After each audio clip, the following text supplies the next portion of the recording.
This is the Inside Voiceover Video Training Blog, and I'm Susan Berkley. And this week I want to talk about a performance thing that might happen to you. I want to prepare you for those voiceover jobs when you are not alone in your home studio, but you're actually working with somebody directing you. So this can be in somebody else's studio, or the client or a director can be over the phone or in your headphones. You'll be listening to them.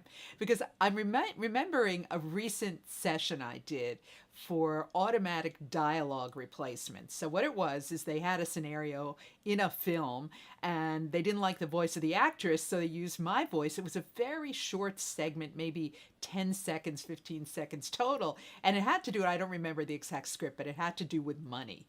So the line was something like, "So do you mean you don't have the money?" Something like that. Pretty simple, pretty straight ahead. Well, the director had me read it. It took a whole hour. He had me read it like 100 times. And he was throwing direction at me like, do it like you're actually in the room, do it like you have attitude, more attitude, less attitude. You're angry, you're suspicious, you're nervous, it's sundown, you just ate a big meal. I mean, it went on and on and on.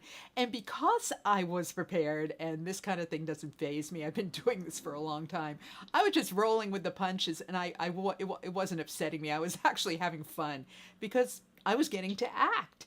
But if you're new, you're not going to be used to that, because what happens with the newcomer is when the client has, you do it over and over and over again, a beginner can often think that they're blowing it, that they're doing something wrong, and that's not true. The director actually has a vision, something in their mind that they want to get. And the way that directors and producers of audio and video do is they want to get lots and lots of options. And if they've got the time, if they've got the money to keep you on the line, they're going to do it. And then they go back into the studio and they edit. They listen through, they've got patience, and they find the take that they want.